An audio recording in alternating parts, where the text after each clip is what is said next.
Hi guys, welcome back to Renju'z world. നമ്മളിപ്പോൾ മൈസൂർ എത്തിയിരിക്കുകയാണ്. അപ്പോൾ നമുക്കിനി മൈസൂരിലുള്ള കാഴ്ചകളിലേക്ക് പോകാം.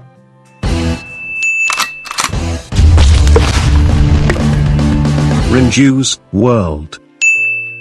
ഈ വീഡിയോയിലൂടെ കാണാൻ പോകുന്നത് മൈസൂർ പാലസ് ആണ്. കൊട്ടാരങ്ങളുടെ നഗരം എന്നാണ് മൈസൂർ അറിയപ്പെടുന്നത്. പ്രധാനമായും 7 കൊട്ടാരങ്ങൾ മൈസൂരിലുണ്ട്. അതിൽ ഇന്ത്യയിലെ തന്നെ ഏറ്റവും പ്രധാനമായ മൈസൂർ പാലസ് ആണ് നമ്മളിന്ന് കാണാൻ പോകുന്നത്. അംബ വിലാസ് പാലസ് എന്നാണ് ലോക്കലായി ഈ പാലസിനെ അറിയപ്പെടുന്നത്. താജ്മഹൽ കഴിഞ്ഞാൽ ഇന്ത്യയിലെ ഏറ്റവും കൂടുതൽ ആൾക്കാർ സന്ദർശിക്കുന്ന സ്ഥലമാണ് മൈസൂർ പാലസ്.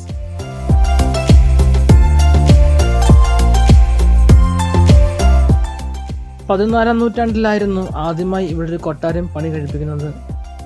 വാഡിയർ കുടുംബത്തിന്റെ വസതിയായിരുന്നു ഈ പാലസ്. അന്നുണ്ടായിരുന്ന കൊട്ടാരമല്ല ഇത്. 1896 രാജകുമാരിയുടെ വിവാഹവേളയിൽ തടികൊണ്ട് നിർമ്മിച്ച കൊട്ടാരത്തിന് തീ പിടിച്ച് പൂർണ്ണമായും കത്തിനശിച്ചു. 1897നും 1912നും ഇടയിലാണ് ഇന്ന് ഈ കാണുന്ന കൊട്ടാരം പണി കഴിപ്പിച്ചത്. 3 നിലകളായിട്ടാണ് ഈ കൊട്ടാരം നിർമ്മിച്ചത്. ഹായ് ഗൈസ്, നമ്മളിപ്പോൾ മൈസൂർ പാലസിലാണ് എത്തിയിരിക്കുന്നത്. ഈ കൊട്ടാരത്തിന് ചുറ്റും ഗേറ്റുകളുണ്ട്. അതിൽ അംബ വിലാസ് എന്ന ഗേറ്റിലൂടെ മാത്രമേ പൊതുജനങ്ങൾക്ക് പ്രവേശനമുള്ളൂ. ഇതിന്റെ മെയിൻ ഗേറ്റ് എന്ന് പറയുന്നത് കിഴക്കൻ ഗേറ്റ് ആണ്. കിഴക്ക് വശത്ത് ചാമുണ്ടി ഹിൽസിനോട് അഭിമുഖമായിട്ടുള്ള വമ്പൻ ഗേറ്റ് ആണ്. ദസറ സമയത്ത് VIP-കൾക്ക് മാത്രമേ ഈ ഗേറ്റ് തുറക്കൂ. ഇങ്ങോട്ടുള്ള എൻട്രൻസ് ചാർജ് ഒരാൾക്ക് 100 രൂപയാണ്. അംബ വിലാസിലൂടെ കയറി വരുമ്പോൾ നമുക്ക് ഈ കൊട്ടാരത്തിന്റെ പൂർണ്ണമായ രൂപമൊന്നും കാണാൻ സാധിക്കുകയില്ല. കൊട്ടാരത്തിന്റെ ഉള്ളിലേക്ക് ചെരുപ്പിടാൻ സമ്മതിക്കുകയില്ല. അതുകൊണ്ട് തന്നെ ചെരുപ്പ് വെക്കാൻ പ്രത്യേക സ്ഥലമുണ്ട്. ഒരു ജോഡി ചെരുപ്പ് വെക്കുന്നതിന് 2 രൂപയുള്ളൂ. അത് കഴിഞ്ഞ് നമ്മൾ എൻട്രൻസിലൂടെ അകത്ത് കയറുമ്പോൾ കാണുന്നത് കുറച്ച് പീരങ്കികളാണ്. അതെല്ലാം ടിപ്പു സുൽത്താന്റെ ഓണർഷിപ്പിൽ ഉണ്ടായിരുന്ന പീരങ്കികളാണ്. ബ്രിട്ടീഷുകാർ ശ്രീരംഗപട്ടണത്തിൽ വെച്ച് ടിപ്പു സുൽത്താനെ വധിച്ചപ്പോൾ അവിടെ നിന്നും വാഡിയ രാജാക്കന്മാരെ ഏൽപ്പിക്കുകയായിരുന്നു. ഈ കൊട്ടാരത്തിന്റെ അകം മുഴുവനായി കാണണമെങ്കിൽ തന്നെ ഒരു 3-4 മണിക്കൂറെങ്കിലും എടുക്കും. ഇത് കാണുന്ന 2 ആനത്തലകൾ ഒറിജിനലാണ്. അതായത് ഒറിജിനൽ ആനത്തല മമ്മിഫൈഡ് ചെയ്ത് വെച്ചിരിക്കുകയാണ്.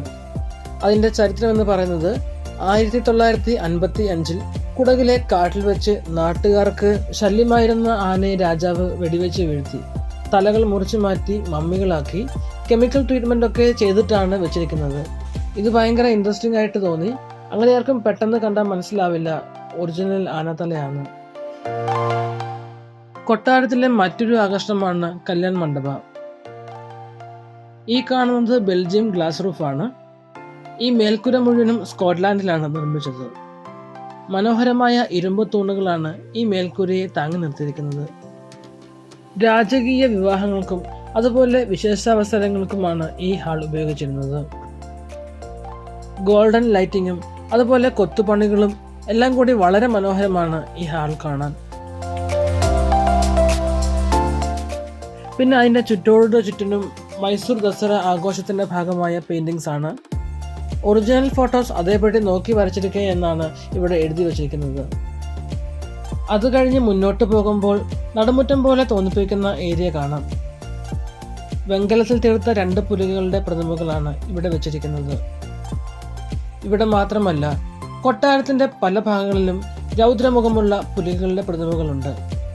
പണ്ടുകാലത്ത് ഗുസ്തി നടത്തിയിരുന്ന സ്ഥലമായിരുന്നു ഇത്. വോഡയർ രാജാക്കന്മാർ ഗുസ്തിയിൽ വളരെ താല്പര്യമുള്ളവരായിരുന്നു. ഗുസ്തിയിൽ എതിരാളികളുടെ ചോര ചീന്തുന്ന രീതിയിലുള്ള വളരെ ക്രൂരമായ മത്സരമായിരുന്നു ഇവിടെ അരങ്ങേറിയിരുന്നത്.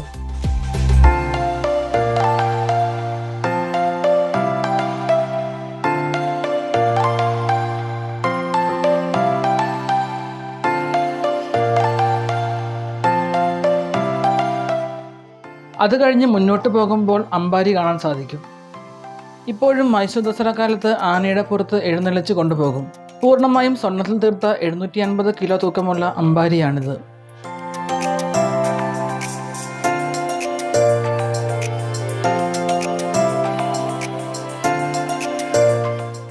പബ്ലിക് ദർബാറിലേക്ക് പ്രവേശിക്കുന്നതിന് മുമ്പ് കൃഷ്ണരാജ വോഡയാർ 4-ാമന്റെ പ്രതിമ കാണാൻ സാധിക്കും. രാജകീയ അതിഥികൾക്കും കൊട്ടാരക്കാർക്കും വേണ്ടി അലങ്കരിച്ച അതിമനോഹരവും വിശാലവുമായ ഹാളാണിത്. മന്ത്രിമാരും വിശിഷ്ടാതിഥികളും ഇരിക്കുന്ന ഇരുവശത്തും പച്ച നിറത്തിലുള്ള ബാൽക്കണികൾ കാണാം. ഇവിടെ നിന്ന് നമുക്ക് കൊട്ടാരത്തിന്റെ മെയിൻ ഗേറ്റ് കാണാൻ സാധിക്കും. മനോഹരമായ റൂഫ് ആർട്ട് വർക്കുകൾ കാണാം.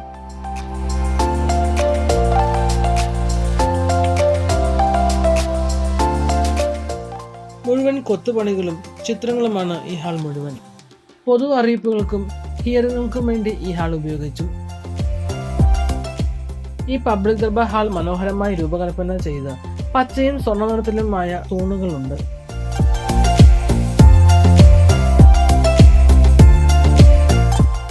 ശ്രീ രാജരാജേശ്വരി ദേവിയുടെ ഒരു ചിത്രം നമുക്ക് കാണാം.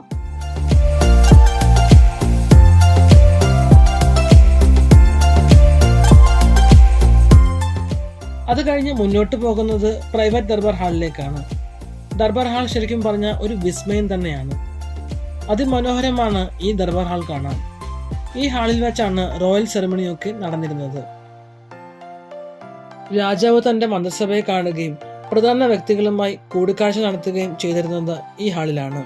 ഹാളിൽ ശബ്ദാഗീകരണം ചെയ്യാൻ ഇരുമ്പ് കൊണ്ട് നിർമ്മിച്ച നീല സ്വർണ്ണ നിറത്തിലുള്ള തൂണുകളുണ്ട്. ഈ തൂണുകളുടെ ഉൾവശം പൊള്ളയാണ്.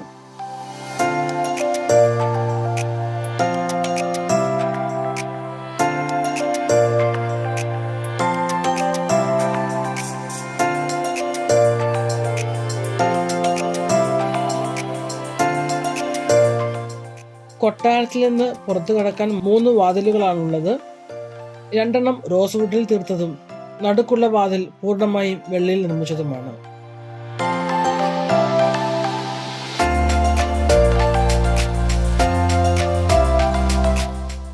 കൊട്ടാരത്തിന്റെ ഉള്ളിലെ കാഴ്ചകൾ കണ്ടു കഴിഞ്ഞു. ഇനി പുറത്തുള്ള കാഴ്ചകളിലേക്ക് പോകാം.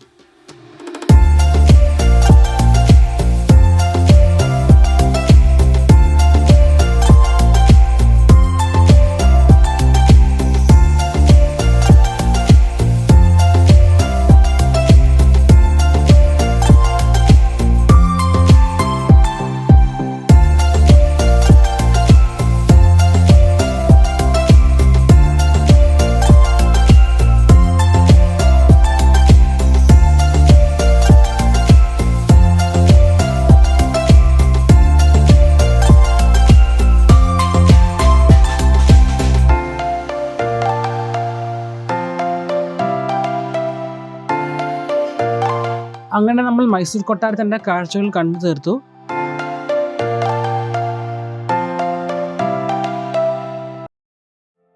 ഇനി നമ്മൾ മൈസൂരിലെ ഏരിയൽ വ്യൂ പോയിന്റ് കാണാൻ ചാമുണ്ടി ഹിൽസിലേക്ക് പോവുകയാണ്. അവിടെ ചെന്നാൽ മൈസൂർ കൊട്ടാരം കാണാമെന്ന് പറഞ്ഞു കേട്ടിട്ടുണ്ട്. ബാക്കി വിശേഷങ്ങൾ അവിടെ ചെന്ന് കാണാം.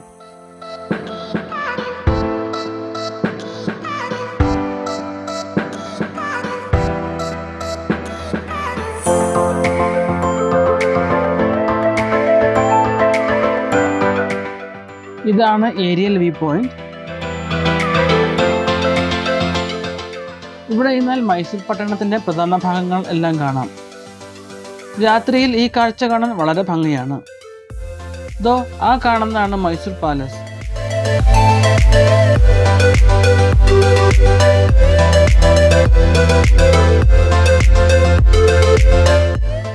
ഒരിക്കൽ കൂടി മൈസൂർ പാലസിലേക്ക് പോകാം. നമുക്ക് മൈസൂർ കൊട്ടാരത്തിലെ നൈറ്റ് വ്യൂ കണ്ടു നോക്കാം. വളരെ ഭംഗിയാണ് ഈ ലൈറ്റ്സ് എല്ലാം ഇട്ടപ്പോഴേക്കും കൊട്ടാരം കാണാൻ.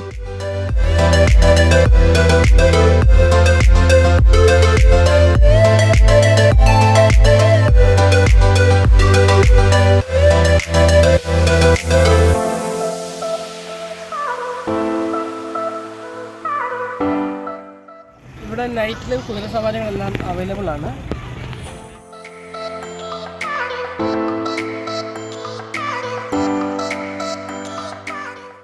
മൈസൂരിലെ കാഴ്ചകൾ ഇവിടെ അവസാനിക്കുന്നില്ല. പുതിയൊരു വീഡിയോയുമായിട്ട് വീണ്ടും കാണാം. സ്റ്റേ ട്യൂൺ വിത്ത് രഞ്ജൂസ് വേൾഡ്. ഇന്നത്തെ എൻ്റെ വീഡിയോ ഇഷ്ടമായാൽ പ്ലീസ് ലൈക്ക്, ഷെയർ, സബ്സ്ക്രൈബ്.